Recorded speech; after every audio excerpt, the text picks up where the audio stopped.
Welcome to The Faithful Steward. This is a podcast all about sharing biblical wisdom and practical insights in order to help church leaders pursue and teach financial freedom as part of Christian discipleship.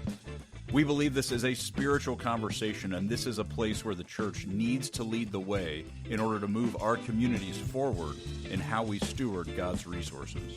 I'm your host, James Lenhoff, and I am so passionate about this conversation and helping leaders have the confidence to step into it. We believe that if we help people thrive financially and grow spiritually, it changes everything. And I am so excited to join you on this journey. This podcast is brought to you by Good Sense. If you'd like more information about what we're up to, you can go to our website at goodsensemovement.org. All right, let's get started with today's conversation. Today, we're going to continue our conversation on this idea of intentional retirement, and we're going to talk specifically about the transition into retirement. If you are in that stage where you've done your planning, you've built for this, you're ready now in the next year or so to step into the experience of retirement, this podcast is for you. If you know somebody who is in that stage, feel free to forward this on to them to make sure that they are thinking about some of these things and being intentional around what retirement will look like for them. You know, we talked last time about planning and preparing, and that there's so much more to it than the actual financial nuts and bolts. Now, in the transition, I will say the financial nuts and bolts matter a great deal. And so this is a really important time to get your ducks in a row as you're stepping into that experience of retirement, knowing how you're going to build the cash flows, working with a financial planner to help understand the tax implications and the timing and when these dollars are going to come back to you out of the piles that you've saved in different locations. It's really, really important for your own confidence to build that strategy. It's also really important for the success of your retirement plan. Things like, when are you going to take Social Security? A lot of times we'll see people take that way too early because they just want to get a check after paying taxes for all their career. And I understand that motivation, but there is a lot of really brilliant planning around the timing of when you take those benefits to really shore up the back end of your retirement. Remember, people are living much longer on average. There's much more years involved in retirement than there used to be. People used to retire and die not that much later than that. Now we're seeing people live for 20, 30, 40 years in retirement, and that is a much different undertaking than covering 10 years worth of living. And so it is really, really critical that at the outset you've got all of those things organized. You know exactly how that's going to go. By the way, all of that is an educated guess at the beginning.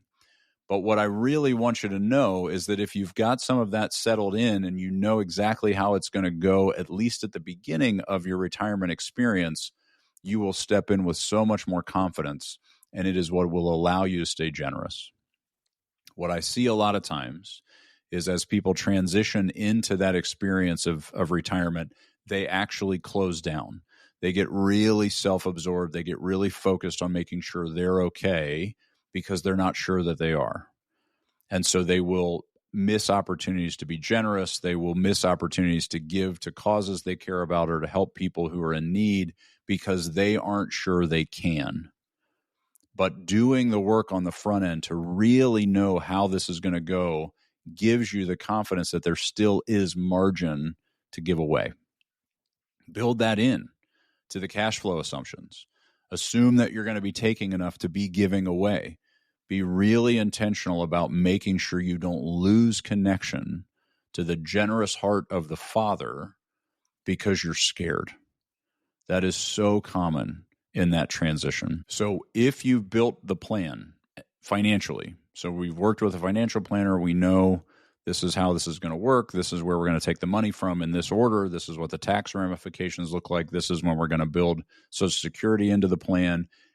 And we know how we're going to cover things like healthcare costs. If you're retiring before Medicare kicks in, for example, knowing how you're going to bridge those gaps. All of those things need to be nailed down and buttoned up entirely for the purpose of you staying confident that you are okay so that you actually are obedient. When God says, do this, do that, get involved in this, give to that, you can say yes and not talk yourself out of it, not be afraid, not step into this beautiful season of tons of opportunity and nothing but options and start telling yourself why you can't. That is the most painful thing I see a lot of times, where people really get to a place where they're so fearful that they say no to everything. We want to be saying yes. We want to be stepping in with obedience and confidence. And so that's really the key for that financial piece. It's really, really important that you have that nailed down. Also, recognize none of it's right. You can't get it perfect. There's no way to know exactly how the world is going to go and what's going to happen and what the timings of returns are going to be and what the average returns are actually going to end up being. None of that stuff is set in stone. And so it's the best you can do. So even though you've set this thing up and you have confidence in it, hold it loosely. Recognize that there's a lot of flexibility there and adjust to those things with flexibility. Work with your planner to know, what are the things we need to be looking for? What levels do we need to start making different decisions? When do we actually need to do something different? And until we get to that point, we do this. This is the plan. But if we see this happen or we see that happen, then we change course. So we're going to stay flexible, but we're going to know when we actually need to make those shifts so we're not surprised by them. We're not scared by them. We know this is what we said we needed to do, and so we're just going to do that now. It's so much easier to navigate those changes when you've already mapped out when they would have to happen and why they would have to happen. Now, that's the financial piece. There's so much more to it than that, but that's basically the concept that we're just going to lay out for this conversation, because what I'm more concerned about is the intentionality of how we use our time. What I think we spend too little time talking about is what we're going to do with all of this resource that God has given us of our time and our health and our ability. We don't know how many more days we have on this planet. You step into retirement, you don't know how many of these months I'm going to have, how many years I'm going to have of being capable and able to do the things that I'm passionate about. And so I just want to make sure that we are thinking about that and being very, very intentional about using whatever that time is to put our efforts towards the work that God has called us to. So we talked a little bit about this in the last podcast, this idea of balancing purpose and pleasure. And when you step into retirement on the front end, a lot of times we'll see people that'll kind of overextend into pleasure. In other words, they're like, I'm going to take a year and just travel the world. Great. That's beautiful. Go do the things. Whatever those things are that you've just had this pent up demand for, this sense of I finally get the freedom to do it. I want to take advantage of that. That's beautiful. But have a plan for what happens when you get done. A lot of times all we think about is the pleasure we're going to step into, and that is the only thing that's on our mind, and eventually that's finished. I worked with a couple, for example, one time that the first thing they did was they literally booked an around-the-world cruise. They were gone for, I think it was 7 months. It was this crazy long cruise. It took forever, and they enjoyed it. It was beautiful, but they came back then after having this big experience to this open-ended blank page, which you would think would be exciting, but it's actually overwhelming. They didn't know what to do with themselves. And by the way, mix into that the fact that they had spent their entire careers going in opposite directions, and now they have all this time together.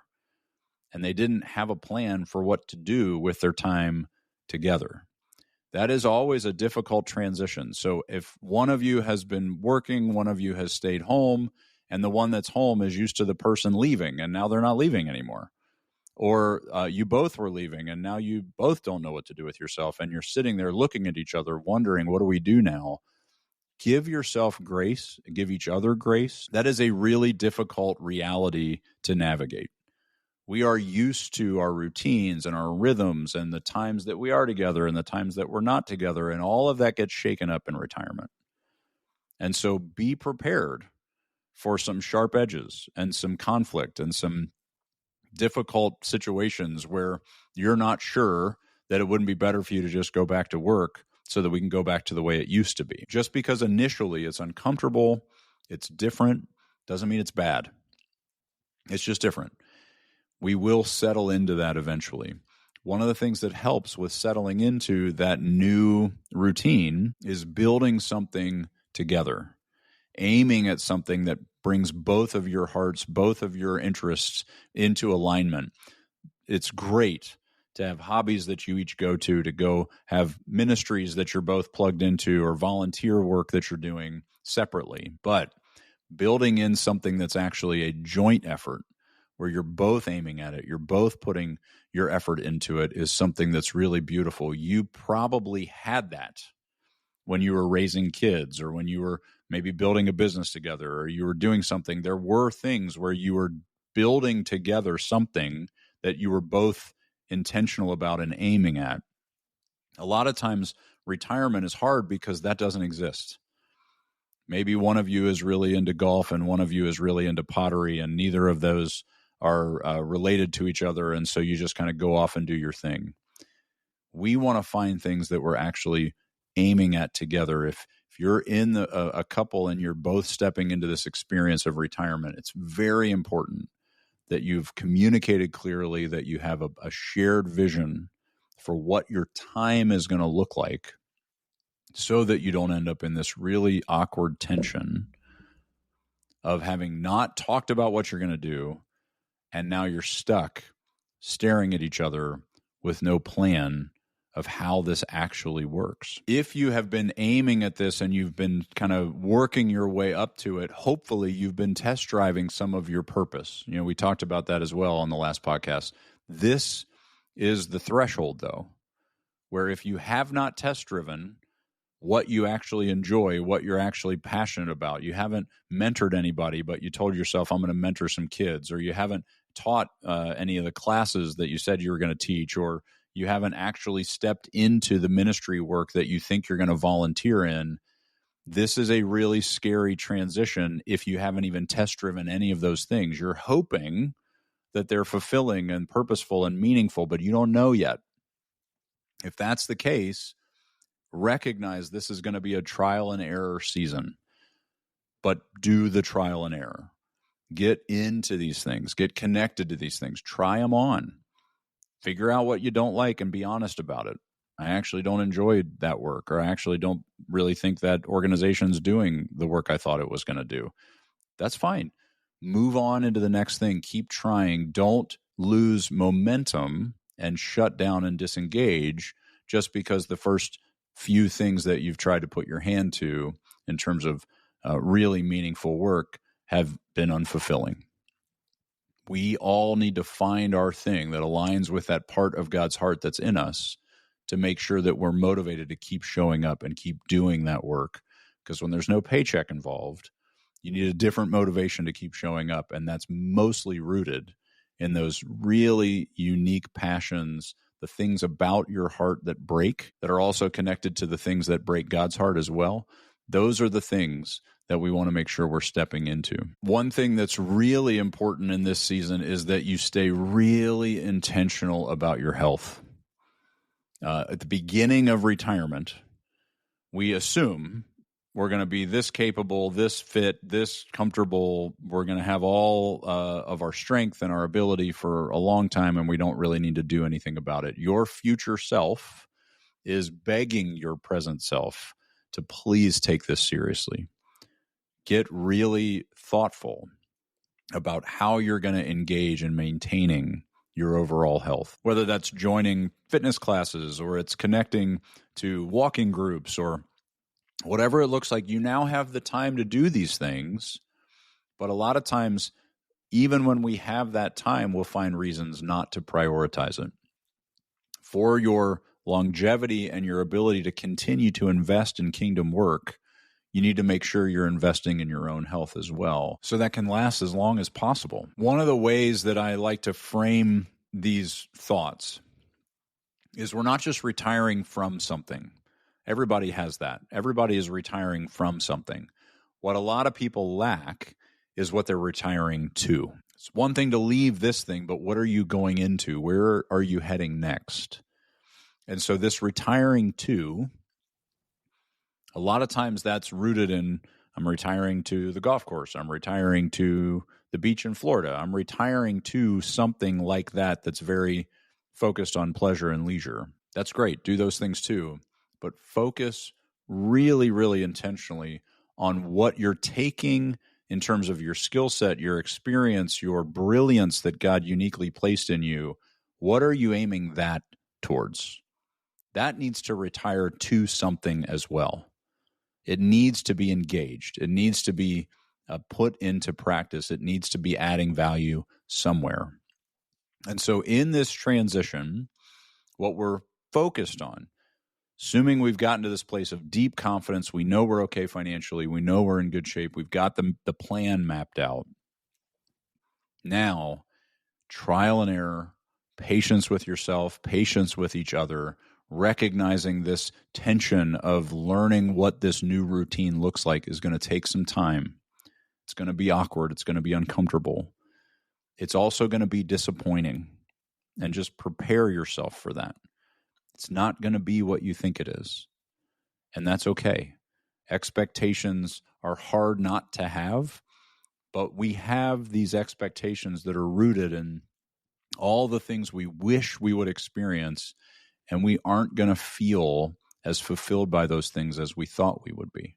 We're going to learn, we're going to change, we're going to step into different things, and we're going to figure this out together with God's leadership to know what we are actually retiring to, and that these things are sustainable, but they're also seasonal.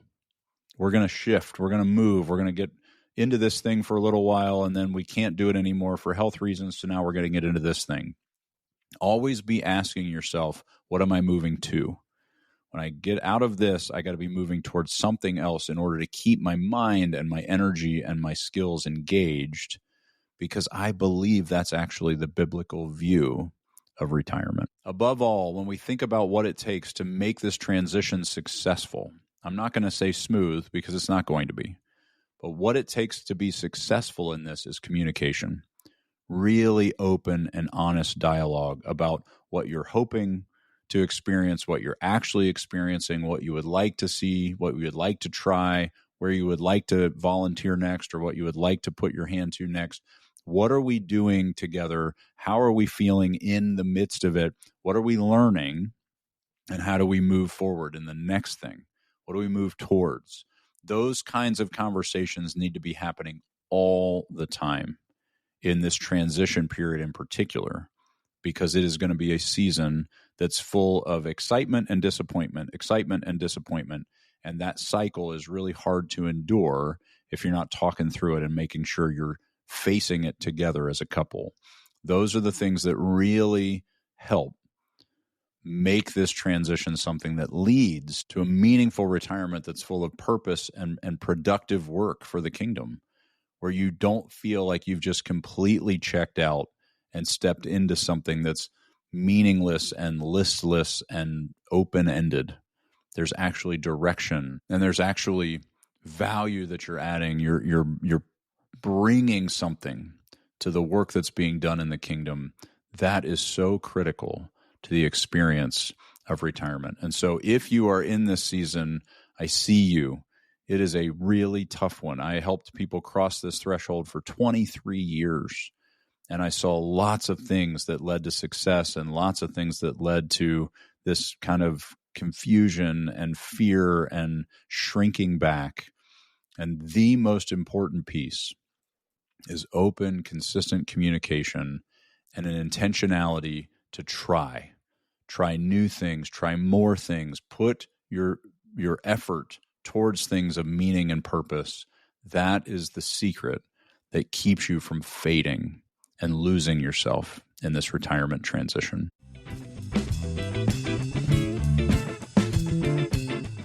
Well, thank you so much for listening to the Faithful Steward podcast. Be sure to check out the show notes for links and other information that we mentioned in today's episode.